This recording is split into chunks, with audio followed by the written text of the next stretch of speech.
بسم اللہ الرحمن الرحیم، اللہم صلی علی محمد وعلی آل محمد۔ السلام علیکم دوستو، آج کی ویڈیو میں ہم بات کریں گے مردوں کی ایک نہایت اہم بیماری کے بارے میں، اور وہ ہے پروسٹیٹ گلینڈ اور پروسٹیٹ کینسر۔ یہ بیماری مردوں میں بڑھتی عمر کے ساتھ عام ہوتی جا رہی ہے، لیکن اگر وقت پر اس کی پہچان کر لی جائے تو اس کا علاج ممکن ہے۔ پروسٹیٹ گلینڈ کیا ہے؟ پروسٹیٹ ایک چھوٹا سا غدود ہے جو صرف مردوں میں پایا جاتا ہے۔ یہ مثانے کے نیچے اور پیشاب کی نالی کے ارد گرد موجود ہوتا ہے۔ اس کا کام مردوں کے مادہ تولید کو بنانے میں مدد کرنا ہے۔ پروسٹیٹ کے مسائل۔ پروسٹیٹ کے 3 بڑے مسائل ہیں۔ نمبر 1، انلارج پروسٹیٹ، BPH یعنی پروسٹیٹ گلینڈ کا بڑھ جانا۔ نمبر 2، پروسٹیٹائٹس یعنی انفیکشن، پروسٹیٹ گلینڈ کی سوزش۔ Number 3، prostate cancer. Prostate cancer کیا ہے؟ پروسٹیٹ کے خلیے جب غیر معمولی طریقے سے بڑھنا شروع ہو جائیں تو یہ کینسر کی شکل اختیار کر لیتے ہیں۔ یہ دنیا بھر میں مردوں میں پائے جانے والے سب سے عام کینسرز میں شامل ہے۔ وجوہات۔ کچھ عوامل اس بیماری کے امکانات کو بڑھا دیتے ہیں۔ نمبر 1، عمر کا زیادہ ہونا۔ عموماً 50 سال کے بعد اس بیماری کے امکانات بڑھ جاتے ہیں۔ نمبر 2، خاندان میں کینسر کی ہسٹری ہو۔ Number 3،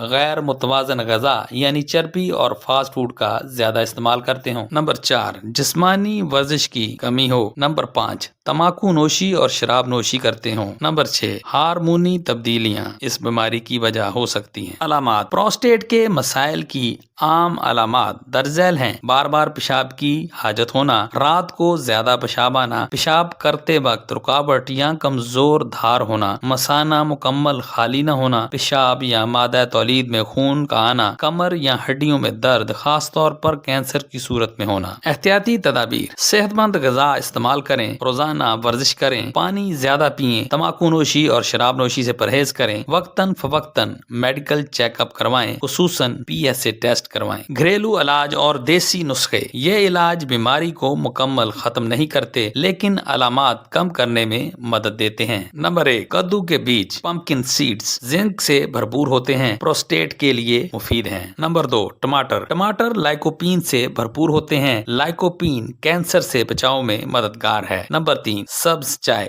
green tea. Green tea antioxidants کی وجہ سے پروسٹیٹ کے لیے فائدہ مند ہے۔ نمبر 4، ہلدی۔ ہلدی سوزش، انفلامیشن کو کم کرتی ہے۔ نمبر 5، ادرک اور لہسن۔ ادرک اور لہسن قدرتی اینٹی بائیوٹک ہیں، پروسٹیٹ کے انفیکشن اور سوزش کو کم کرتے ہیں۔ پروسٹیٹ گلینڈ سے بچاؤ کے لیے ہمیں تازہ پھل اور سبزیوں کا استعمال کرنا چاہیے۔ اومیگا 3 کے لیے مچھلی کا استعمال کرنا چاہیے۔ دالیں اور اناج استعمال کرنے چاہیے۔ زیتون کا تیل استعمال کرنا چاہیے اور زیادہ سے زیادہ پانی پینا چاہیے۔ ہمیں فاسٹ فوڈ، زیادہ چکنی اور تلی چیزیں، سرخ گوشت، کولڈ ڈرنکس، الکوہل اور سگریٹ نوشی سے پرہیز کرنا چاہیے۔ بری عادات جو بیماری بڑھاتی ہیں ان میں شامل ہیں مسلسل بیٹھے رہنے کی عادت، بد غذائی، جنک فوڈ، آئلی فوڈ کا استعمال کرنا، نیند کی کمی اور ذہنی دباؤ کا ہونا، پانی کم پینا، تمباکو نوشی اور شراب نوشی کرنا۔ علاج۔ اگر مسئلہ ابتدائی ہو تو ادویات سے علاج ممکن ہے۔ بڑھتے ہوئے پروسٹیٹ کے لیے سرجری بھی کی جاتی ہے۔ کینسر کے مریضوں میں ریڈیو تھراپی، ہارمونی تھراپی اور سرجری کی جاتی ہے۔ دوستو، پروسٹیٹ گلینڈ اور پروسٹیٹ کینسر ایک سنجیدہ بیماری ہے، لیکن اگر وقت پر اس کی تشخیص کر لی جائے تو اس پر قابو پایا جا سکتا ہے۔ اس لیے اپنی صحت کا خیال رکھیں،